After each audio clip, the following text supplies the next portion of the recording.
Un premier point qui n'a pas été dit ce matin, c'est que quand le texte a été voté mardi à l'Assemblée, il a été aussi voté par les députés du Rassemblement national. Et c'est un point qui montre bien quel peut être le but de cette loi.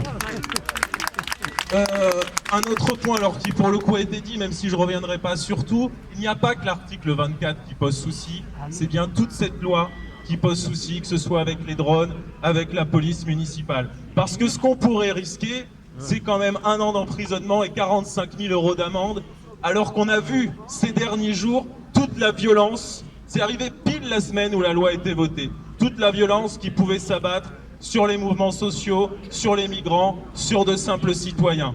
Je noterai aussi que depuis quelques années, et notamment contre le mouvement des Gilets jaunes, on a vu en France une violence contre des mouvements sociaux qu'on n'avait pas vu en Europe de l'Ouest depuis la Seconde Guerre mondiale.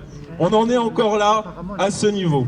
Je noterai aussi que cette loi, elle arrive à un moment où le président Macron nous parlait il y a quelques semaines de faire une loi sur le séparatisme, visant ici les personnes membres de la communauté musulmane ou supposées l'être. Ce sont les mêmes ministres, je pense à Jean-Michel Blanquer qui a été cité tout à l'heure, qui nous montrent leur autoritarisme chaque jour, qui voudraient nous faire cette loi contre le séparatisme. Un ministre qui ose accuser le journal Le Monde d'islamo-gauchisme, qui ose accuser Mediapart et Libération d'ultra-gauche quand il révèle des affaires sur un syndicat lycéen modelé de toutes pièces par le ministre lui-même.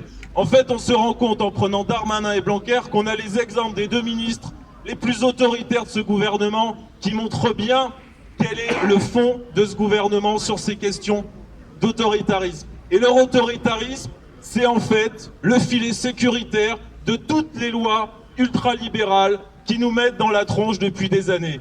Depuis 30 ans qu'on subit des politiques néolibérales, nous subissons des lois sécuritaires. En 30 ans, il n'y a pas eu moins de 25 lois sécuritaires. On a l'impression, quand on voit ce que nous fait Darmanin, qu'on a du Sarkozy empire, que je pouvais à titre personnel combattre quand je commençais tout juste à militer il y a 15-20 ans. Voilà où est-ce qu'on en est maintenant tout de suite.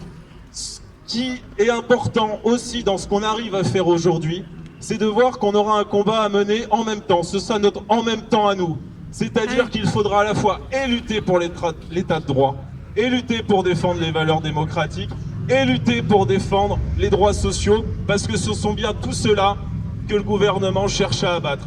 Et pour arriver à gagner sur ces questions-là, il faudra très rapidement, dans les jours, les semaines à venir, arriver, comme on l'a fait aujourd'hui, à se mobiliser dans l'unité la plus large possible. Merci. Bravo.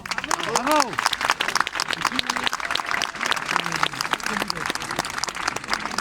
Donc, au nom du Parti communiste...